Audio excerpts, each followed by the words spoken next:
देखो अगला चैप्टर हमारा कौन सा है? विद्युत धारा। नेक्स्ट चैप्टर है विद्युत धारा। ऊपर में लिखा गया, कोई दिक्कत नहीं। देखिए विद्युत धारा क्या होता है, सबसे पहले समझेंगे। विद्युत धारा में आवेश का प्रवाह होना जरूरी है, ठीक है। विद्युत धारा किसे कहेंगे? तो पहले इसका एक कहानी है। एक वैज्ञानिक हुआ करता था जिसका नाम था बेंजामिन फ्रैंकलिन। क्या नाम था वैज्ञानिक का? Benjamin Franklin. बेंजामिन फ्रैंकलिन अगर नहीं होता ना आज हमारे पास, वो अगर नहीं होते तो आज विद्युत धारा का खोज नहीं हो पाता। तो बेंजामिन फ्रैंकलिन थे, वो जब बचपन में थे तो वो जब थोड़ा बड़े हुए तो उनको पतंग उड़ाते, जैसे हम लोग पतंग उड़ाते तो उनको भी पतंग उड़ाने क्या हुआ, शौक हुआ। तो एक बार जैसे हम लोग क्या हुए, पतंग उड़ा रहे थे तो बेंजामिन भी उस समय क्या हुआ था, अपने समय में पतंग उड़ा रहे थे। जब वो पतंग उड़ा रहे थे तो एक समय ऐसा आया कि वो जब पतंग उड़ा रहे थे तो उन्होंने कुछ प्रयोग करना शुरू किया। उन्होंने देखा कि बादल जब आकाश में गरजता है तो गरजने के साथ साथ उसमें क्या निकलता है, बिजली भी चमकता है। तो उन्होंने सोचा अगर वहां बिजली, बादल जो टकरा रहा है और उस टकराने के कारण जो क्या आ रहा है उसमें बिजली आ रहा है, वो कहीं ना कहीं तो एक प्रकार का प्रकाश है, तो क्यों ना हम धरती पर कुछ ऐसा करें कि उस टाइप का प्रकाश हमारे पृथ्वी पर आ जाए। तो उन्होंने एक बार क्या किया, पतंग उड़ाना सबसे पहले शुरू कर दिया। क्या उड़ाना शुरू कर दिया? पतंग। अब जब उन्होंने पतंग उड़ाना शुरू कर दिया तब उन्होंने क्या किया, जब उनका जैसे जो तार था, पतंग उड़ाने के लिए पतंग चाहिए, एक रस्सी चाहिए, धागा चाहिए। उनका धागा जो था वो मतलब था विद्युत मतलब जो सुचालक पदार्थ का था। उनका जो वो धागा था पतंग का, वो किसके पदार्थ का था? सुचालक पदार्थ। और उस समय मौसम एक ऐसा हुआ था कि थोड़ा सा बारिश पड़ रहा था, जिसके कारण उनका पतंग का धागा जो था ना, वो क्या हो गया, नहीं पतंग का धागा जो था वो बारिश में हल्का हल्का भीग गया था। और आप लोग जानते हो कि पानी विद्युत का क्या होता है? सुचालक होता है। वर्षा का पानी विद्युत का क्या होता है? सुचालक होता है। तब वो बारिश के कारण जब वो धागा भीग गया था तो क्या हुआ, जैसे ही अब आसमान में बादल कड़का तो उससे बिजली कड़कती है, अब बिजली नीचे गिरती है, उसका बिजली का कुछ अंश जो है उस धागा पर जाके गिर गया।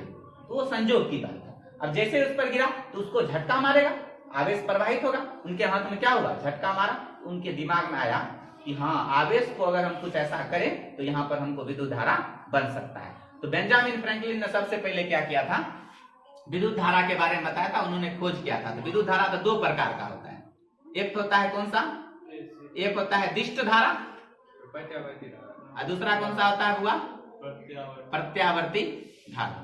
तो दिष्ट धारा को हम लोग कहते हैं DC current, direct current. DC मतलब डायरेक्ट करंट। और प्रत्यावर्ती धारा क्या कहते हैं हम, एसी करंट। अभी जो हम लोग के जो घर में मतलब वैसा कोई भी धारा जो हमको झटका महसूस नहीं दिलाएगा ना, वो कौन सा धारा हो जाएगा, साधारण भाषा में समझो वो दिष्ट धारा। जैसे बैटरी हो गया, जैसे घड़ी में जो बैटरी लगता है, उस बैटरी को तुम मुंह में रख लोगे तो करंट मारेगा तुमको, नहीं मारता है, क्योंकि वो कौन सा धारा है, दिष्ट धारा। दिष्ट धारा का एक हानि भी है, वो ज्यादा दूर तक नहीं जा सकेगा। ज्यादा दूर तक उसको लेकर जाओगे ना तो वो क्या हो जाएगा, उसका धीरे धीरे उसका क्या हो जाएगा, चार्ज धीरे धीरे खत्म हो जाएगा और अंत तक पहुंच नहीं पाएगा।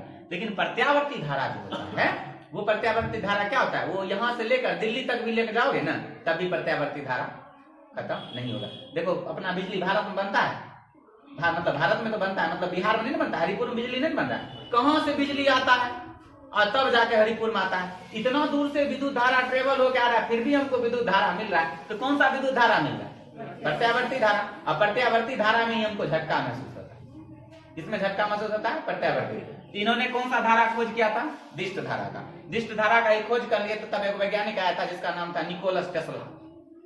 क्या नाम था, निकोलस टेस्ला। और टेस्ला ने प्रत्यावर्ती धारा का खोज किया, पता है, समझ में। टेस्ला ने किसका खोज किया था, अगर मान लो टेस्ला जो आया था, ये अगर बेंजामिन अगर दिष्ट धारा नहीं खोजता, क्या होते, खोज पाता, नहीं खोज पाता। तो जनक इन्हीं को बोला जाता है विद्युत धारा का, बेंजामिन फ्रैंकलिन को। लेकिन अगर मान लो एसी प्रत्यावर्ती धारा नहीं खोजो पाता, आज तकनीक इतना विकास हो पाता, नहीं पता। हम लोग बैटरी से कितना यूज कर सकते हैं उसका ऊर्जा, एसी में अगर नहीं कन्वर्ट होगा तो हम ज्यादा यूज नहीं कर सकते, ज्यादा दूर तक भी भेज नहीं सकते विद्युत धारा।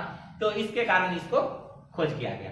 अब हम विद्युत धारा की अगर बात करें तो विद्युत धारा कहते किसे हैं, तो विद्युत धारा हम किसे कहेंगे, तो सबसे पहले बोलेंगे कि इसमें आवेश का प्रवाह होता है। किसका प्रवाह होता है, आवेश का। तो बोलेंगे परिभाषा में कि आवेश के प्रवाह की दर को क्या कहते हैं, विद्युत धारा। बोलो तो विद्युत धारा किसे कहेंगे, आवेश के प्रवाह की दर को क्या कहेंगे, विद्युत धारा कहेंगे। और विद्युत धारा को इंग्लिश में कहते हैं इलेक्ट्रिक करंट, लेकिन इसको सूचित करते हैं हम आई से। किसे सूचित करते हैं बुआ? I आई से। तो क्या बोले हम?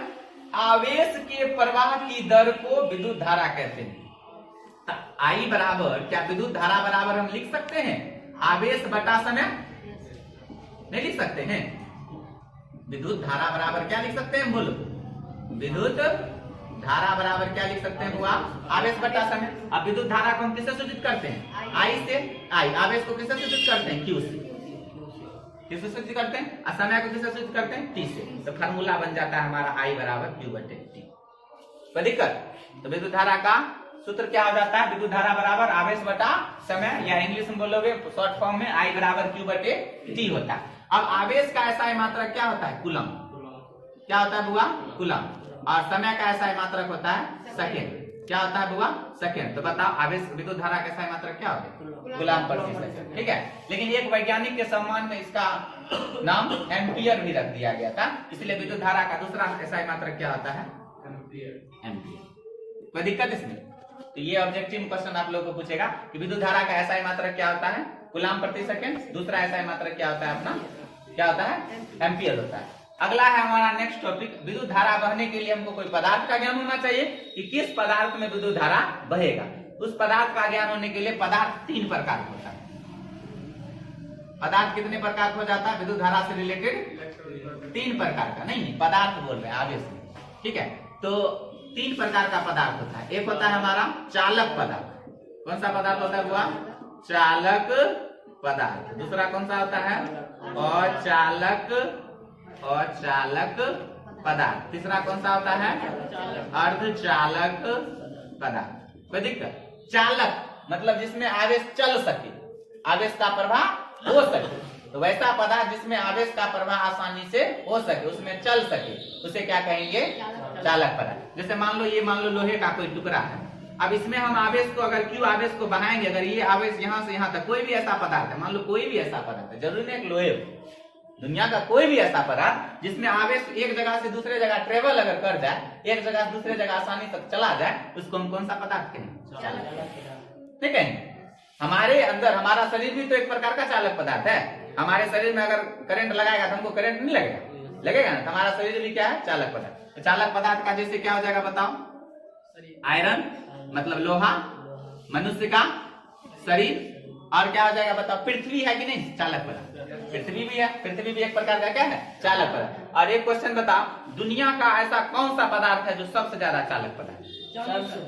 चांदी। दुनिया का सबसे ज्यादा चालक पदार्थ कौन सा है? सिल्वर।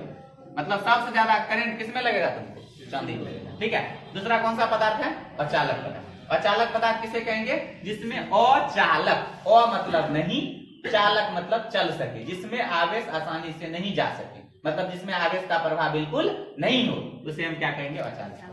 कोई दिक्कत? बोलो तो अचालक पदार्थ किसे कहेंगे? वैसा पदार्थ जिसमें आवेश का प्रवाह बिल्कुल ना हो, उसे हम क्या कहेंगे? अचालक पदार्थ कहेंगे। अब किस किस में नहीं चल सकता है? ईंट हो गया, बिल्कुल सही है। लकड़ी हो गया, कौन लकड़ी? सूखी लकड़ी। आप बांस वाला कचका करची ले आओगे और जाके तार में तुम डालोगे तो तराक मरीन नहीं मार देगा।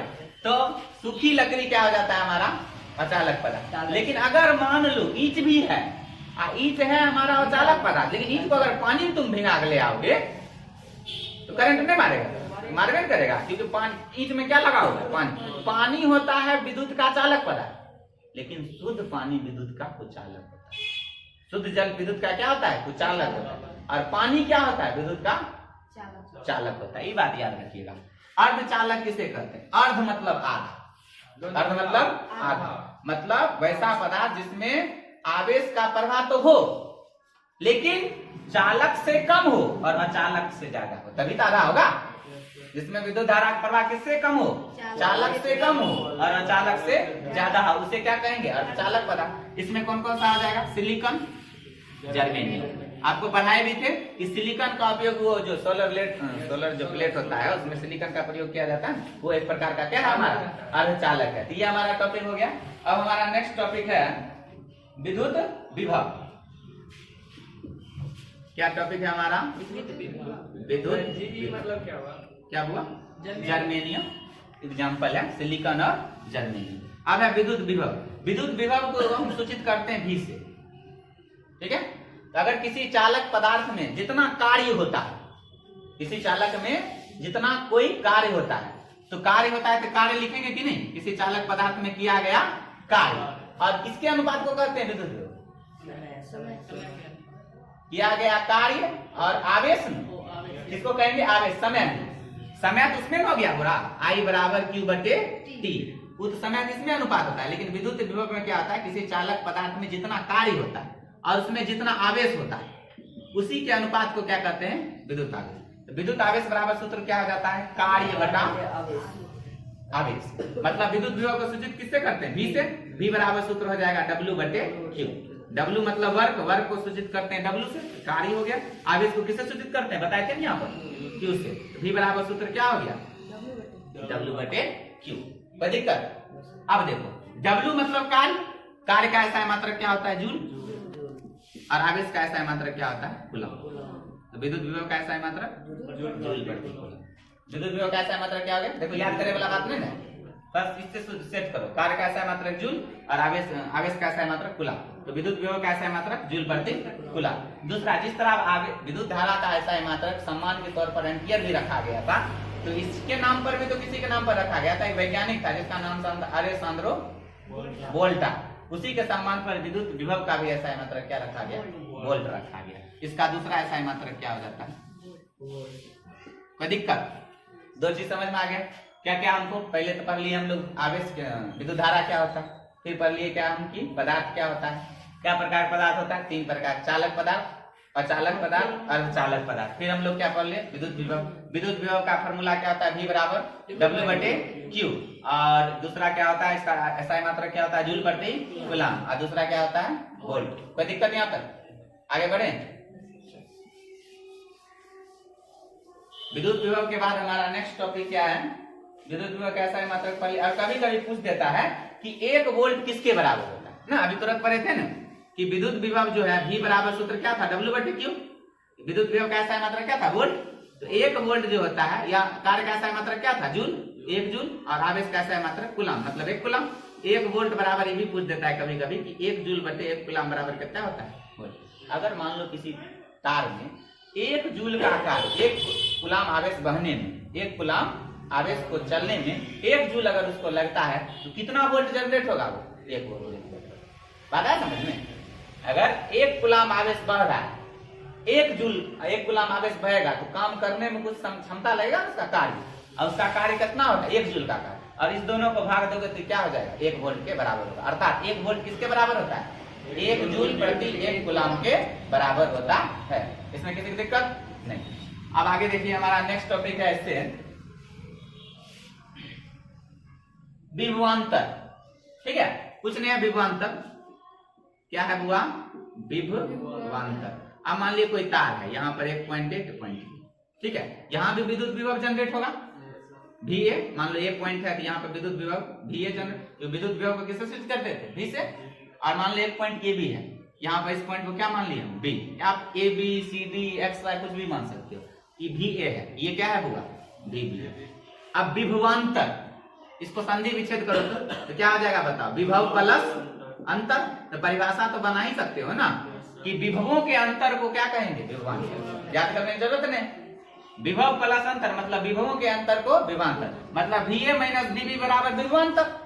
तो दोनों कुल मिला के ये भी तो एक प्रकार का विद्युत विभव ही है। तो जब विद्युत विभव का ऐसा मात्रक वोल्ट होगा, तो विभवांतर का भी ऐसा मात्रक क्या होगा, याद करने की जरूरत है। तो विभवांतर का भी ऐसा मात्रक क्या हो जाता है, वोल्ट हो जाता है। क्यों, क्योंकि विभवों के अंतर को ही हम क्या कहते हैं, विभवांतर कहते हैं। इसलिए विद्युत विभव का ऐसा मात्रक वोल्ट हो जाएगा, वोल्ट हो जाएगा, क्या हो जाएगा, वोल्ट। कोई दिक्कत विभवांतर में। अगला टॉपिक है अपना, विभवांतर हो गया, सेल। अगला क्या हुआ, सेल। सेल, सेल तो आप लोग सब देखे हो, ऐसा होता है सेल।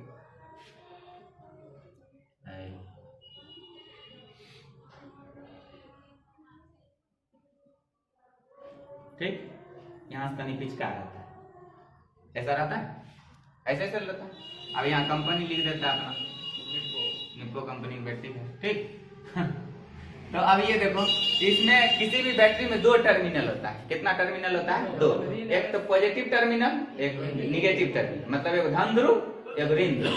तो जो उड़की निकला रहता है वो होता है कौन सा? धन ध्रुव। और जो धसल रहता है तो धसा तो देगा माइनस से, ये ऋण ध्रुव हो गया। ठीक, आप कभी बैटरी को बच्चा में फोड़े होगे, खेलते खेलते मार ला से फोड़ करके निकाल देते हो। बड़का बड़का पहले रेडियो में जो बैटरी लगता था, हाँ, तो उसमें क्या करते हैं हम लोग भी, क्या करते थे, मार देता तो आप फोड़ देते।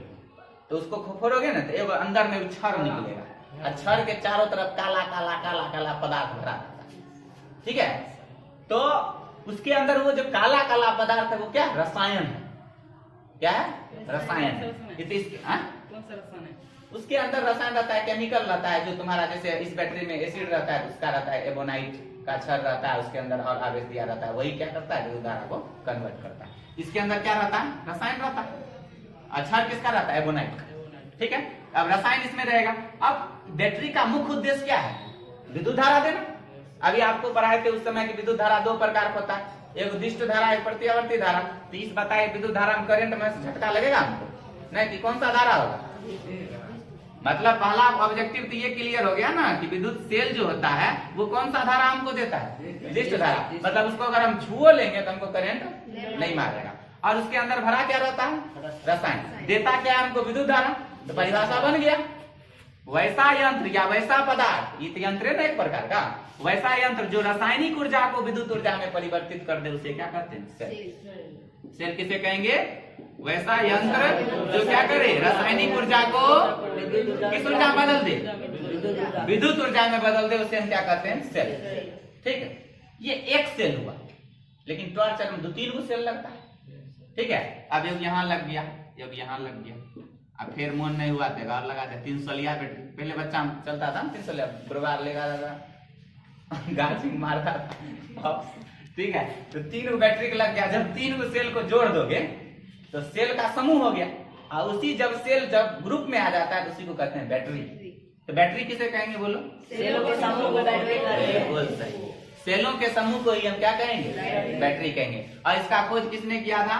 वही अलेसांद्रो वोल्टा। क्या नाम था उसका? अलेसांद्रो वोल्टा। और कितना ईस्वी में? तो थोड़ा ये याद रख लीजिएगा, 1796 याद ऑप्शन पूछ देता है। तो बताइए ऐसा कौन सा यंत्र है जो रासायनिक ऊर्जा को विद्युत ऊर्जा में बदलता है? सेल। बताइए सेलों के समूह को क्या कहते हैं? बैटरी का खोज किसने किया? वोल्टा ने कब खोज किया? क्लियर? आगे आगे बढ़े। अगला है विद्युत परिपथ। अगला टॉपिक क्या हुआ? विद्युत परिपथ। विद्युत परिपथ कहते किसे? विद्युत परिपथ। परिपथ, पथ मीन्स रास्ता, मतलब जिस रास्ते से होकर विद्युत धारा प्रवाहित करता है उसे विद्युत परिपथ कहते हैं। अब जहते रास्ता तो जाएगा नहीं, तुम भी घर जैसे जाते हो तो तोरा एक आयर सीमान बनल है कि नहीं, यह रोड होके जाना है, फिर इधर मुड़ना है, फिर इधर मुड़ना है। विद्युत धारा का भी तो निश्चित होगा ना पथ, और उसी पथ से होकर वो जाएगा, नहीं जाएगा? तो उस पथ को बनाने के लिए जैसे अपना जाते हैं घर तो चौक होता है, फिर कहूँ कहूँ गाछ होता है, फिर कहूँ बॉल रहता है, लगा रहता है ना, वही चीज में जाते हो। जैसे अब तो दिल खुश जाएगा, अगर मान लो इसके घर पर जाएगा तो क्या बोलेगा? हमको इसके घर पर जाना है, तो बोलेगा अरे वहाँ पर पीपर गाछ पर आया, हाँ पहुंच गए। फिर तनी बरो तो वहाँ एक बुढ़वा घर होगा, वहाँ पहुंचा तो बोलेगा हाँ पहुंच गए। फिर जाए भुसकारा होगा, तब पहुंचता है ना। तो विद्युत धारा भी जब बहेगा तो कहीं ना कहीं से होकर के जाएगा। तो सबसे पहले विद्युत परिपथ के लिए तो तार होना चाहिए। क्या होना चाहिए? तार के साथ क्या रहेगा? प्रतिरोध भी तो लगा रहेगा। कहीं पर क्या लगा रहेगा? प्रतिरोध लगा रहेगा, या फिर या प्रतिरोध लगा रहा और ये क्या लगा रहेगा? मान लो यहाँ एक बल्ब लगा दिए, क्या लगा दिए? बल्ब लगा दिए। अभी बल्ब जलेगा बिना बैटरी, माइनस ही प्लस। अब बैटरी लगा दिए तो ऑन ऑफ करे खातिर स्विच ऑफ चाहिए, ये हो गया स्विच। अभी बताओ स्विच खुला, बल्ब जलेगा कि नहीं जलेगा? नहीं जलेगा सर। नहीं जलेगा, ये तार सटेगा तब न जलेगा। अभी दोनों तार सट गया थी, भाप दबर बढ़ जाएगा, नहीं बढ़ जाएगा। तो ये क्या हो गया? ये अभी बल्ब नहीं जलेगा। अब ये हुआ विद्युत परिपथ। विद्युत बहेगा, मान लो ये विद्युत परिपथ है। अब विद्युत धारा ऐसे तो नहीं बहेगा, एमीटर और बल्ब वो जोड़ देगा। मीटर जोड़ दो, वोल्ट मीटर जोड़ सकते हो तुम, बंद खुला स्विच बंद स्विच बहुत सारा स्विच जोड़ सकता है। लेकिन एक विद्युत परिपथ के लिए हमको मिनिमम क्या चीज चाहिए? एक बल्ब चाहिए, एक बैटरी चाहिए और एक ये चाहिए। क्या हम एमीटर नहीं लगाएंगे तो बल्ब नहीं जलेगा? रह गया हो गया। अगर वहां डायरेक्ट फ्यूज नहीं उठेगा, बेसिक वोल्टेज दे देंगे फ्यूज नहीं करेगा, गजबे करता है।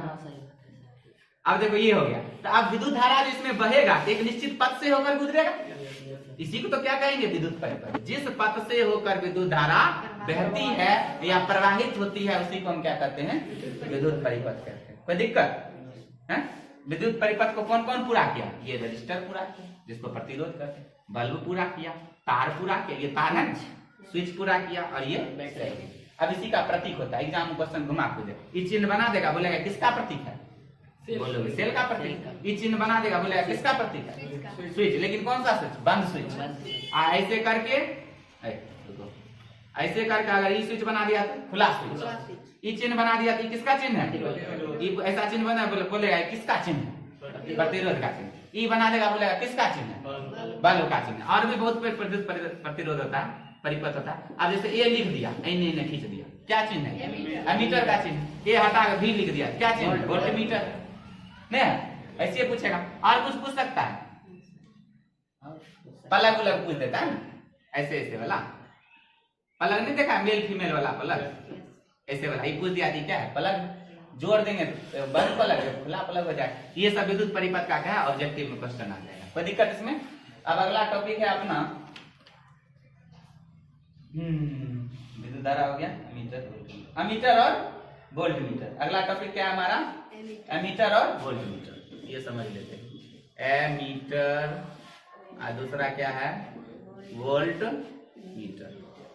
देखो एमीटर एक प्रकार का क्या है? यंत्र है। वोल्टमीटर भी एक प्रकार का क्या है? यंत्र। दोनों यंत्र एक तो विद्युत धारा की प्रबलता को मापेगा, एक विद्युत धारा की क्या मापेगा? विद्युत धारा की प्रबलता को, और दूसरा विभवांतर को मापेगा। तो क्या परिभाषा नहीं बना सकते? वैसा यंत्र जो विद्युत धारा की प्रबलता को मापे उसे क्या कहते हैं? एमीटर। याद करने की जरूरत है। और वोल्टमीटर किसे कहेंगे? अरे वैसा यंत्र जो विभवांतर को मापे उसे क्या कहेंगे? मतलब किसी दो बिंदुओं के बीच के विभव को माप ले तो विभवांतर हो गया। तो वैसा यंत्र जो विभवांतर को माप ले उसे क्या कहते हैं? वोल्टमीटर कहते हैं। अब अमीटर है तो पहला लेटर ए, तो अमीटर को किससे सूचित करेंगे? ए से। अब वोल्टमीटर किससे सूचित करेंगे? बी से। अब तुम लोग हमको ये बताओ कि इस दोनों में किसको श्रेणी क्रम में जोड़ेंगे, किसको समांतर? एमीटर को किसमें जोड़ेंगे? एकदम सही है, इसको सीरीज में जोड़ेंगे। सीरीज मतलब श्रेणी क्रम। इसको पैरेलल में जोड़ेंगे, इसमें जोड़ेंगे पैरेलल। इसको श्रेणी क्रम में, इसको समांतर क्रम में जोड़ेंगे। कोई दिक्कत नहीं? दिक्कत तो तीन इसका अंतर भी पूछ सकता है। तो पहला परिभाषा लिख दोगे, वैसा यंत्र जो विद्युत धारा की प्रबलता को मापे उसे एमीटर कहते हैं, वैसा यंत्र जो विभवांतर को मापे उसे वोल्टमीटर कहते हैं। इसे ऐसे सूचित करते हैं, इसे बी से सूचित करते हैं, इसे श्रेणी क्रम में जोड़ते हैं, इसे समांतर क्रम में जोड़ते हैं। कोई दिक्कत? आगे बढ़े।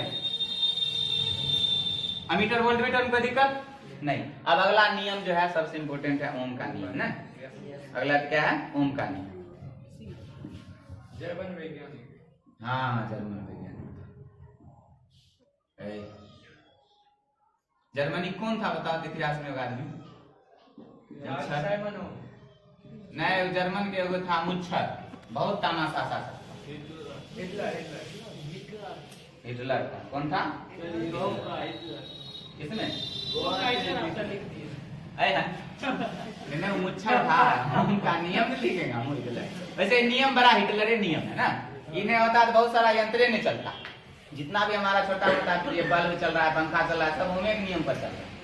सब ओम एक नियम पर। ओम का नियम नहीं होता तो पंखा बनते रह जाता। अब बड़का बड़का मशीन जो चलता है ना, वो ओम के नियम पर नहीं चाहो, किरचॉफ के नियम पर चलेगा, जो 12th में तुम लोग पढ़ोगे। वो अभी का दिल पड़ेगा, 12th जाएगा तो पढ़ना। अब ये सब कर लेगा। आदमी जन्मता पहले छठियार होता है, पहले मैरिज होता है, पहले भी तो छठियार है। ओम के नियम पढ़ेगा, ठीक है। तो ओम का नियम दिया गया था, किसने दिया था? जॉर्ज साइमन ओम ने। किसने दिया था? जॉर्ज साइमन ओम ने दिया था। कितना ईस्वी में? 1826। ओम का नियम जॉर्ज साइमन ओम नामक वैज्ञानिक ने, जॉर्ज याद रखे कि नहीं? जॉर्ज जर्मनी कहाँ का वैज्ञानिक था? जर्मनी का। ठीक है, तो ओम का नियम पर लिख सकते हो, भौतिक जगत के महान वैज्ञानिक जॉर्ज साइमन ओम ने सन 1826 ईस्वी में विद्युत धारा और विभवांतर से संबंधित एक नियम दिया, जैसे ओम का नियम करते हैं। ठीक है, तो इन्होंने दो चीज को लेकर के बहुत ज्यादा कॉन्शियस थे, एक तो विद्युत धारा से, एक विद्युत विभव से। विद्युत धारा और विभवांतर या फिर विद्युत विभव बोलते, दोनों थे क्या, थोड़ा सा बस अंतर है उसमें।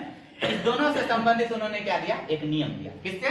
विद्युत धारा I से संबंधित और विद्युत विभवांतर V से संबंधित, इस दोनों से इन्होंने क्या दिया, एक नियम दिया। मतलब इनके नियम में विद्युत धारा होना जरूरी है और विभवांतर। उन्होंने क्या बोला था, यदि किसी चालक तार में अगर हम विद्युत धारा को प्रवाहित करेंगे ना, लेकिन ताप में परिवर्तन नहीं होना चाहिए, दाब में परिवर्तन नहीं, टेम्परेचर को आप बढ़ा घटा नहीं सकते हो, ना प्रेशर को आप बढ़ा घटा सकते हो, तब उसका जो विद्युत धारा I जो होगा वो उसके विभवांतर V के क्या होगा, समानुपाती होगा। बशर्ते कंडीशन है ना कि आप टेम्परेचर बढ़ाओ ना आप प्रेशर बढ़ाओ। ठीक है, तो ओम नियम के अनुसार ताप और दाब में परिवर्तन किए बिना किसी भी चालक पदार्थ का में किया गया विद्युत धारा I वो विभवांतर V के क्या होता है, समानुपाती। तो I समानुपाती लिख देंगे V है, या उसमें वो विभवांतर V किसके समानुपाती है, I क्या होता है, समानुपाती। तो आप समानुपातिक चिन्ह हटता है तो एक नियतांक आता है, तो समानुपातिक चिन्ह हटा तो बराबर चिन्ह आ गया, और इसके जगह पर एक नियतांक क्या आएगा, R। V बराबर क्या हो गया, RI, या इसको ऐसे V बराबर IR लिख सकते हैं, जहां R क्या है, एक प्रकार का प्रतिरोध है। अब समझेंगे प्रतिरोध क्या होता है। प्रतिरोध का तो चिन्ह ही होता है, नहीं होता है। इस सर्किट को ऐसे ऐसे ऐसे कर दोगे, ये किसका चिन्ह हो गया, प्रतिरोध। अब प्रतिरोध क्या होता है, ऐसे समझ भी जाओगे। अब प्रतिरोध किसके कारण है, अब बताओ, प्रतिरोध का जन्म किसके कारण हुआ, विभवांतर और प्रतिरोध का जन्म कौन आदमी किया, ओमेन किया। ओम भाव नहीं होता तो प्रतिरोध जन्म होता नहीं होता। अर्थात प्रतिरोध का ऐसा ही मात्रक एकरे सम्मान में रखा जाएगा, इसका ऐसा ही मात्रक ओम।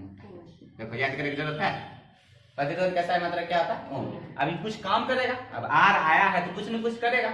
नामे में देख लिखा है प्रतिरोध, रोध रुकावट, रोध मतलब रुकावट, अवरोध मतलब जहां पर जो विद्युत धारा के प्रवाह में क्या करे, रुकावट उत्पन्न करे, उसे क्या कहते हैं, प्रतिरोध। रियलिटी में जब देखो तो यही हो गया ओम का नियम, V बराबर क्या, IR। R क्या हो गया, प्रतिरोध। प्रतिरोध किसे कहेंगे बताओ, वैसा या वैसा पदार्थ जो विद्युत धारा के प्रवाह में रुकावट उत्पन्न करता हो उसे क्या कहते हैं, प्रतिरोध कहते हैं। इसका ऐसा मात्रक क्या होता है, ओम होता है। अब प्रतिरोध को आप रियलिटी में अगर देखोगे निश्चित ऐसा होता है प्रतिरोध, हम गारंटी देते हैं तो सब देखा ऐसा होता है, ऐसा ऐसा इसमें कलर लगा रहता है, एक लाल, एक में ब्लू, एक में हरा रहता है। कभी रेडियो टीवी और खोले होगा तो इसमें ऐसा ऐसा रहता है, सोल्डिंग नहीं किया रहता है, वही प्रतिरोध है। वो विद्युत धारा को मतलब रेडियो में जितना चाहिए उतने जाने देता है। अब बेसी चल जाएगा तो फुका जाएगा, नहीं फुका जाएगा, दिया रहता है। हाँ, तो उसका काम क्या है, विद्युत धारा को ज्यादा उसमें नहीं जाने देना। सब चीज में रहता है, सर्किट में ये रहेगा, हाँ हर एक चीज में रहेगा। तो ये क्या करेगा, विद्युत, ये प्रतिरोध क्या करेगा, विद्युत धारा के प्रवाह को रुकावट करेगा। मतलब देखो पहले एक बैटरी होता होगा, बच्चा हम लोग भी किए थे या तुम लोग भी किया होगा, एक ऐसा बैटरी होता होगा, ऐसा बैटरी देखा होगा तुम लोग, ऐसा बैटरी देखा है, 10 रुपया में बिकता था, यहाँ लिखा रहता था HW, सही 15 रकम। अरे बढ़ गया, हमारा सामान 10 रुपया में था, 5 रुपया में मिलता है। HW बैटरी देखा है, इस HW बैटरी में योगी बल्ब तुम लोग खरीदता होगा, ये जैसन का बल्ब, ये 2 गना छोर निकल रहता था, अरे छोड़ो ना टिकली बल्ब। इस दोनों को हम लोग क्या करते थे, उठा के इसमें डाल देते, इसमें और इसमें डाल देते थे। अब जैसे इसको इसमें डाल देते थे ऐसे करके ये बढ़ना शुरू हो जाता था, फक्स बढ़। लेकिन क्या होता था, इसका इतना ना पावर होता था, ये बेचारा फ्यूज हो जाता। तो हम लोग सोचे बल्ब खरीदते थे, 8 आना बल्ब मिलता था, अब 5-7 रुपया बैटरी मिलता था, तो बल्ब बार बार फ्यूज होता था। हम लोग उस समय प्रतिरोध ज्ञान था नहीं, बच्चा थे, जब 10वीं नहीं पढ़े थे, 10वीं में प्रतिरोध ज्ञान होगा, जना तरह अभी हुआ। तो जब नहीं थे तब इसको बोले कैसे होगा ये, तब जो दुकान वाला था हमको यही ला दिया, ये प्रतिरोध ऐसा ऐसा एक कलर वाला दे दिया। इसका कलर कोडिंग होता है VB Roy great Britain very good white, पढ़ोगे इंटर में होता है, इसमें बहुत सारा कलर होता है। इसका होता है BB रॉय, ठीक है, great Britain very good white ऐसे होता है। ब्लू, ठीक है, इसमें रेड, ऑरेंज, येलो, इसी तरह सब कलर होता है। इसमें हर कलर का अपना अपना वैल्यू होता है, और वही कलर लगेगा तो सब में सब कलर का देखे होगा लगा देगा, तो कैलकुलेट किया जाता है उसके मान पर, तब उसमें लगाया जाता है। ये हमको दे दिया, तो हम क्या किए, इस बल्ब के बीच में इस प्रतिरोध को क्या कर दिए, लगा दिए। अब विद्युत धारा के प्रवाह में ये क्या किया, रुकावट उत्पन्न किया, तब बल्ब फ्यूज होना बंद हो गया। फॉक्स कम देता था, तो फॉक्स कम नहीं देगा, फॉक्स कम देगा, लेकिन हमारे बल्ब तो फ्यूज होने से बच गया। 98 रुपया रोज लगता था, तो बच गया किसके कारण, प्रतिरोध। कोई दिक्कत, ये क्या हो गया हमारा प्रतिरोध। पता प्रतिरोध में किसी की दिक्कत, अगला आपको, हमको तो नहीं लगा टॉपिक बचा है। हाँ, अब है श्रेणी क्रम, अब है समांतर क्रम। श्रेणी क्रम एवं श्रेणी क्रम समझा देते हैं।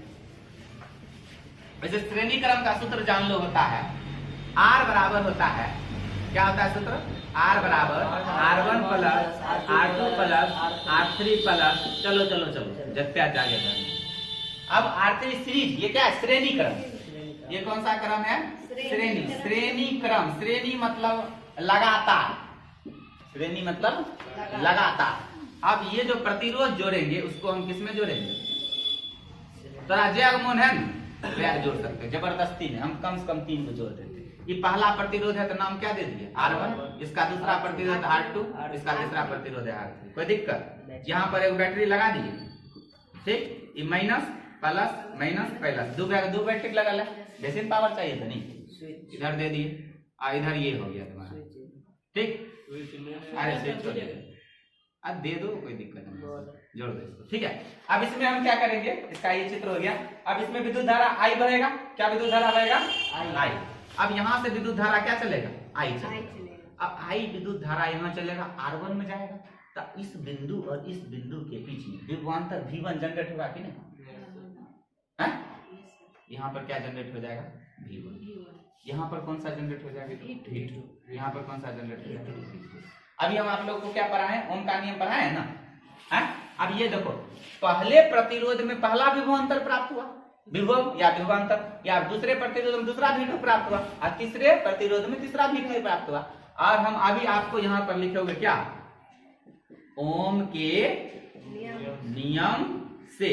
ओम का नियम क्या कहता है कि V जो होता है IR के बराबर होता है, V बराबर IR। तो पहले V1 के लिए V बराबर, क्या I बदल रहा है कहीं, I यहाँ गया, निकल के आया, अभी क्या यहाँ I है, क्यों, क्योंकि यहाँ पर करंट का वैल्यू बदल नहीं है, करंट वैल्यू बदल रहा है। अगर हम मान लो घर में, अगर हम किसी बल्ब को, अगर हम घर में किसी बल्ब को श्रेणी क्रम में लगाते तो विद्युत धारा का मान में परिवर्तन होगा, नहीं होगा। ऐसा कतो तुम बल्ब लगा दोगे तो अंतिम तक फोकस पावर घटेगा नहीं, इसीलिए हमको घर में यही सीरीज लगाना चाहिए बल्ब, ठीक है। अब यहाँ पर I नहीं घटेगा, लेकिन V तो घटेगा, V1 V2 V3, V तो चेंज हो रहा है, विभवांतर में परिवर्तन होगा, लेकिन I में परिवर्तन नहीं होगा। अब तो V बराबर सूत्र क्या हो जाएगा, V1 बराबर, V1 बराबर क्या हो जाएगा, I तो वही रहेगा, R1 रहेगा, I R1। समीकरण 1, ये किसके लिए आया, पहले प्रतिरोध के लिए। ये किसके लिए आया बुआ, पहले प्रतिरोध के लिए। अब किसके लिए निकालेंगे, दूसरा प्रतिरोध के लिए। दूसरा प्रतिरोध के लिए क्या होगा, V2, V2 बराबर क्या हो जाएगा बता, I R2। समीकरण 2, किसके लिए, दूसरे प्रतिरोध के लिए। अब V3 बराबर बोलो क्या, I R3। समीकरण 3, ये क्या लिख देंगे यहाँ पर, तीसरे प्रतिरोध के लिए। अब हम इसको क्या करेंगे, इक्विवेलेंट करेंगे, सबको जोड़ेंगे। क्या करेंगे, हम सबको जोड़ेंगे। हम यहाँ जानते थे ना कि V बराबर क्या होता है, IR होता है। V बराबर क्या होता है, IR। तो टोटल जब इक्विवेलेंट करेंगे, ठीक है, टोटल करेंगे तो V बराबर, पहले सब टोटल V करेंगे तो V बराबर क्या हो जाएगा, तीनों V को जोड़ेंगे, V1 plus V2 plus V3। तो V1 का मान कितना है बताओ, IR1 plus IR2 plus IR3, यही ना होगा। अब देखो, अब हम क्या करेंगे इसमें, I को क्या है, यहाँ तीनों जगह पर क्या है, I है, तीनों जगह पर क्या है, I है, तीनों जगह पर, तीनों में से I क्या हो जाएगा, कॉमन हो जाएगा। अब तीनों जगह से क्या निकाल लिया, I कॉमन, यहाँ से I निकाल लिया, यहाँ क्या बच गया बताओ, R1, यहाँ क्या बच गया, R2, यहाँ क्या बच गया, प्लस क्या बच गया, R3, यहाँ क्या बच गया, V। ठीक है। अब देखो R1 plus R2 plus R3 ये आई गुना में इधर किसमें आ जाएगा, भाग में। V बटे I बराबर क्या हो गया बताओ, R1 plus R2 plus R3। अब ओम के नियम आप पढ़े थे, क्या होता है, V बराबर IR होता है। तो R इधर है, R यहाँ है ना, यहाँ I गुना में, इधर आ जाएगा किसमें हो जाएगा, भाग में। मतलब V बटे I जो हो जाएगा किसके बराबर हो जाएगा, R के बराबर है। तो हम क्या V बटे I को R नहीं लिख सकते, V बटे I को क्या लिख सकते R, यहाँ V बटे I क्या लिख सकते R। R बराबर क्या हो गया, R1 plus R2 plus R3। ये हो गया तुम्हारा प्रूफ। कोई दिक्कत। अब इसी तरह किसके लिए चलेंगे, श्रेणी क्रम में भी श्रेणी बना के लाना, सुन लो श्रेणी क्रम वाला। इसमें श्रेणी क्रम में है ना, 3 को प्रतिरोध को ऊपर नीचे लगा देंगे तो इसमें I डिस्ट्रीब्यूट हो जाएगा, अब V सेम रहेगा, I1 I2 I3 हो जाएगा लेकिन V सेम रहेगा। इसका रिजल्टेंट वैल्यू आ जाएगा तुम्हारा 1/R is equal to 1/R1 plus 1/R2 plus 1/R3 plus dot dot dot. ये किसके लिए आ जाएगा, समांतर क्रम के लिए। किसके लिए, समांतर क्रम के लिए। तो श्रेणी क्रम का क्या हो जाता है, R बराबर R1 plus R2 plus R3। अभी तुमको यहाँ से एक चीज और आया, यहाँ से एक सूत्र हमको भी नया पता चला। प्रतिरोध का सूत्र क्या होता है, R बराबर V बटे I, V बराबर R बराबर V बटे I। अब R का जन्म किसके कारण हुआ था, ओम के कारण, इसलिए प्रतिरोध कैसा है मात्रक ओम। अब देखो इसका दूसरा भी तो SI मात्रक हो सकता है, इस सूत्र से नहीं निकलेगा। तो पहला SI मात्रक क्या निकला, ओम, जो स्थायमान उनके सम्मान पे निकला। अब ये क्या है, V क्या है, विभवांतर। विभवांतर का SI मात्रक क्या होता है, V का वोल्ट, यहाँ क्या लिख दिए वोल्ट। I का विद्युत धारा I का SI मात्रक क्या होता है, वोल्ट बटे एम्पियर। क्या इसका SI मात्रक नहीं हो सकता, और भी निकाल सकते हो। ये हो गया। इसको भी लिख सकते हो, V बराबर क्या होता है, वोल्ट का दूसरा एक और बताए थे, V बराबर क्या होता था, विद्युत V बराबर एक W/Q होता था। W क्या हो गया, जूल प्रति कूलाम। तो यहाँ पर जूल प्रति कूलाम भी लिख सकते हैं। अब विद्युत धारा को I बराबर क्या लिखते थे, Q बटे T, तो मतलब कूलाम बटे सेकेंड। इसको क्या लिख सकते हैं, कूलाम बटे सेकेंड। इससे भी तो मात्रक निकाल लेंगे, तो क्या हो जाएगा बताओ, इसको मिटा दे। देखो यहाँ क्या आ गया, जूल बटा सेकेंड, C बटा S पलटेगा तो S बटा C, ठीक है, J बटा C ना हुआ, J बटा C बराबर C बटा S पलटा S बटा C। तो जुलाम आपको किससे गुना कर देंगे, सेकेंड से। तो जुलाम सॉरी जूल सेकेंड बटे कूलाम। लेकिन ये कहीं मिलेगा नहीं तुमको जल्दी, तुम कैलकुलेट किए ना, आपको दो यही रहेगा, एक ओम एक वोल्ट बटे। कोई दिक्कत, ऐसे ये भी कर सकते हो, निकाल सकते हो। कोई दिक्कत इसमें। आपका ये चैप्टर क्या हो गया खत्म। एक चीज और बचा है, विद्युत बल, वो भी पढ़ाइए, ठीक है। विद्युत बल, विद्युत q। अब क्या है हुआ हमारा चैप्टर, विद्युत बल। बल्ब जो होगा ऐसा होगा बल्ब, इसमें भी 2 टर्मिनल होगा, ठीक।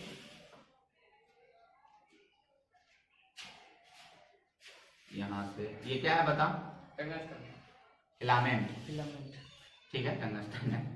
ये क्या हो गया, फिलामेंट। फिलामेंट जो होता है, ठेठिन बोलते हैं हम लोग फिलामेंट। फिलामेंट किसका बना होता है, टंगस्टन, टंगस्टन बना होता है। अब टंगस्टन को सूचित किससे करते हैं, W से। क्या होता है, अब बताओ टंगस्टन का ही यहाँ क्यों बना, तो बता सकते, टंगस्टन से जब नहीं करता, हाँ वो ब्रिटल मटेरियल होता है, भंगुर तो होता है, ज्यादा टेम्परेचर को वो सह सकता है, लेकिन थोड़ा भी ठोकर लगा टूट जाएगा, इसलिए इसको बोला जाता है भंगुर। भंगुर मतलब जिसमें हल्का चोट लगने पर बिखर जाए। अब कभी कभी देखोगे बल्ब को हल्का भी तनी जोर से डुला दो नहीं टूट जाता, क्यों, क्योंकि ये भंगुर होता है।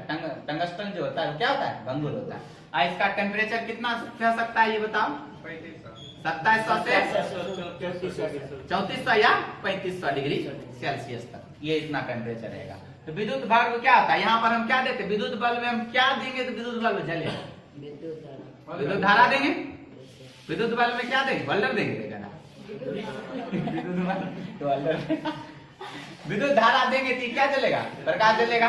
प्रकाश जलेगा तो दे क्या रहा है हमको, प्रकाश। ले क्या रहा, विद्युत धारा दे क्या रहा, प्रकाश। परिभाषा बन गया। वैसा ही अंदर जो विद्युत धारा को प्रकाश ऊर्जा में परिवर्तित कर दे उसे विद्युत बल्ब कहते हैं। प्रकाशीय ऊर्जा तो याद करने की जरूरत है। टंगस्टन से उतना पतला क्या था, मोटा नहीं देता, मोटा दे देगा तो जल्दी उसमें मान लो ज्यादा जल्दी मतलब ज्यादा वो क्या करेगा, करंट ज्यादा लेगा, वैसे करेगा। वैसे भी अभी बल्ब देखता है, धीरे धीरे उठे गया। उजला